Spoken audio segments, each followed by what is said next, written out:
The Red Bull foiling generation is about to bring young people into the foiling with multi-hulls.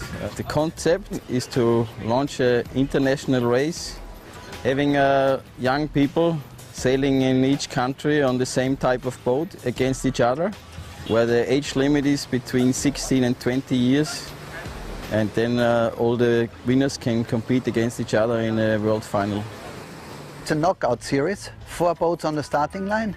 The 2 top boats goes in the next round, and at the end we have a final with 4 boats, and the winner is the national champion. We start in Japan.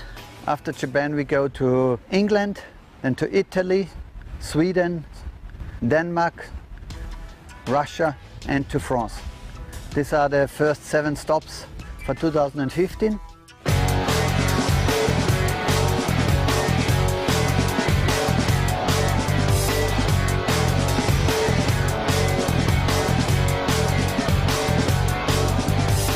Everybody can join in, can enter, but then we have to decide. Because the boat is very, very difficult to sail. You have to be already very good on the race course. The sailors have to be very athletic. This is very important for us, because we have only 2 or 3 training days, and then you're already on the race course. So racing must be already in your head. We are coming with the boats, so the skills and their athletic and their performance, their smart brain is enough to compete in the Red Bull foiling generation.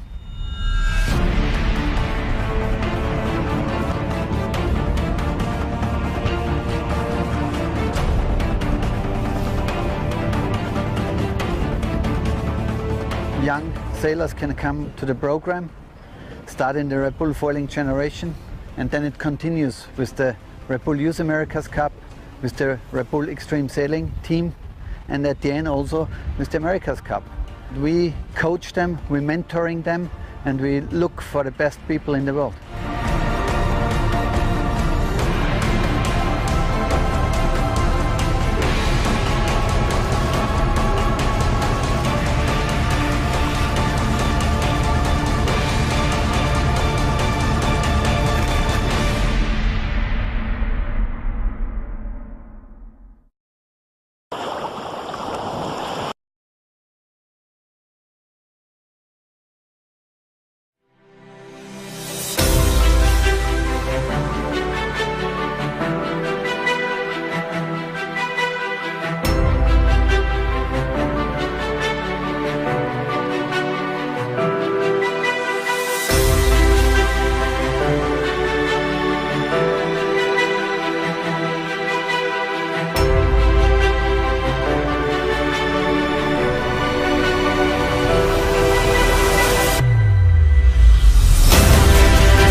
But before race 3 could start, catastrophe struck. A squall flipped Team Aqua, breaking their mast and knocking them out of the regatta. In the next race, the conditions now borderline. Frank Camas' dream run turned into a nightmare. A high-speed collision with BT destroyed Camas' boat and left BT damaged.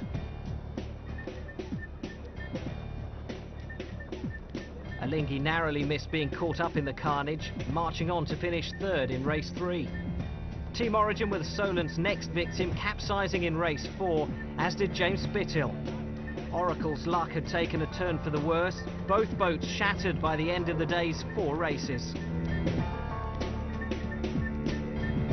Team Origin escaped unscathed though, righting their boat undamaged, but ruining the lost points.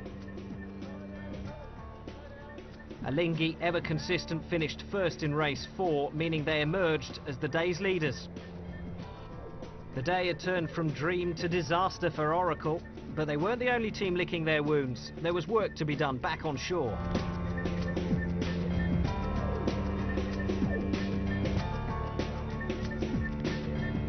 You know, most other boats you can limp home or finish or whatever, but these things, they're upside down and that's about your lot.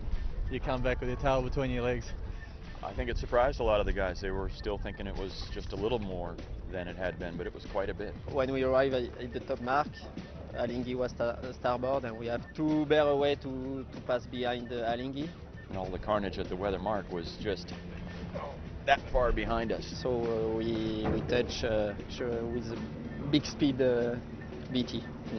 Now I felt like we're in a pinball machine. We were just being hit from every direction. BMW Oracle just missed us, and then they ran into everybody else there. Sailing these boats, when you screw it up, it's terminal. That's the end of the race. It was total carnage. After a day of carnage after day 1 of racing, it's been a long night for many of the crews, repairing and rebuilding their race yachts, doing what they could to make the start line. Hardest hit were BMW Oracle Racing, both boats wrecked in the same race.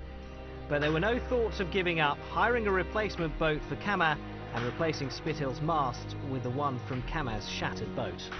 You know, back in the regatta today, last night, it was looking kind of grim with a broken beam on one of our boats and then a broken mast in our boat. So we worked last night till 10 o'clock at night and boats are ready to go. So pretty pumped to be ready to go for today.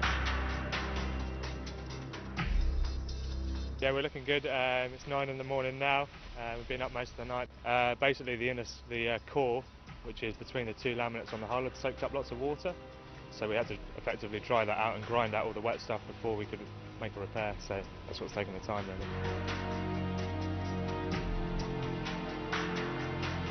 We really. were going fast. We won the 3rd race, you know, relatively easily, and we were going nicely in the last one, and then made a mistake and capsized. So yeah, I mean, it happens, but it's a bit annoying that it did happen. You know, we didn't need to do it, so we could have quite happily sailed around and got a 2nd and been quite happy with the day. But you know, go out there today, there'll be 6 or 7 races, and you know, we'll try to knock in some good results. At the start, unbeatable, only to crash out in race 4. Oracle's Frank Camas lies 3rd overall, behind multi-hull maestro Andreas Hagara in hull Martro. But it's Ed Baird and Alinghi, consistent as always, at the top of the table. Well, we didn't feel like we had our best day, but you know, we stayed with the sails in the air, and that was an important part of yesterday. So, you know, we ended up on top of the scoreboard, which we're excited about, but we know that we made some mistakes, and you know, we're still learning a lot. Day 2 was a torrid affair. Near gale force winds and a strong tide meant the Solent wasn't going to make things easy. Another 6 races were sailed in conditions right on the edge for the extreme 40s. The lesson from day 1 was stay upright at all costs. Martro put the theory to the test, getting about as close as you can to a capsize without actually tipping over.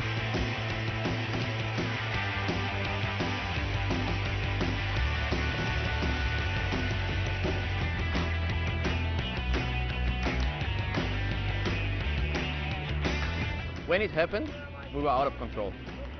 So we were lucky that we did not capsize. Halfway in, I already talked to the crew that we will survive that. Stay windward, keep the weight up, and it was already clear that we survived.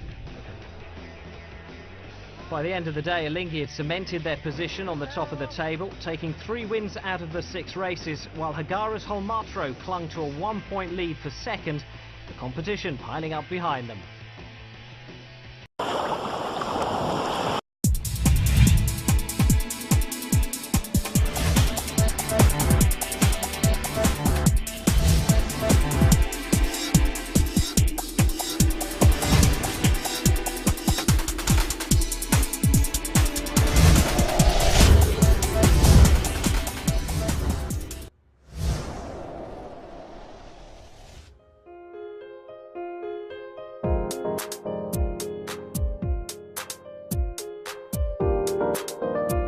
Light winds were forecast for day 5 of the Bacardi Miami Sailing Week.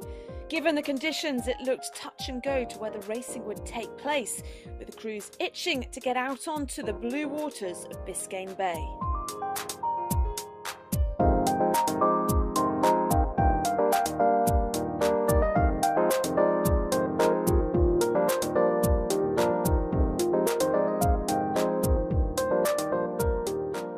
Miami is one of the most vibrant and colourful cities in the US, where life revolves around the water. Not just on the world-famous Miami beach, but also out in the bay. It's become a target destination for sailors, be it weekend enthusiasts or Olympic-level competitors.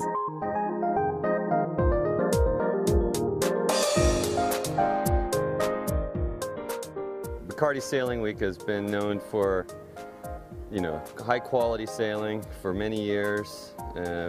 Back a number of years ago, Tito Bacardi used to come and host the party himself, and it was just a real special sort of high level sailing with a lot of fun in the evening activities, and that is something that's contagious, and you'll see top sailors from all over the world coming. When you come to Miami for the Bacardi Regatta, you know it's going to be a good regatta and it's going to be a good week of sailing.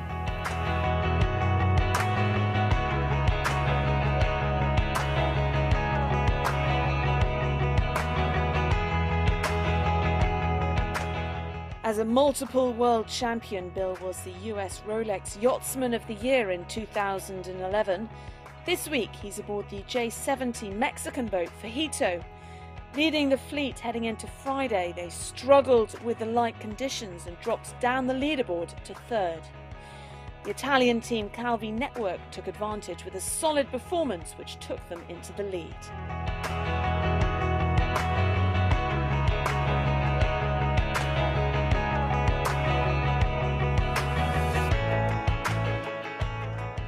The big show, though, was in the western course where the M32s were racing.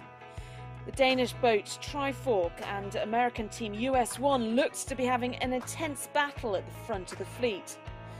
Former world match racing champion Taylor Canfield was looking to get one over the experienced Extreme Sailing Series skipper Rasmus Kostner, with the 2 boats providing plenty of entertainment out in the bay.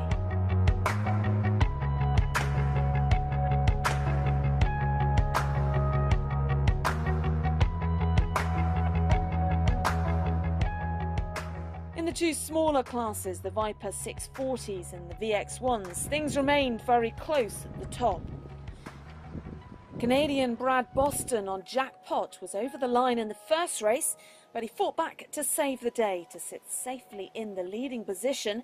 However, the rest of the fleet are close on his heels, so there's no margin of error heading into the final day on Saturday.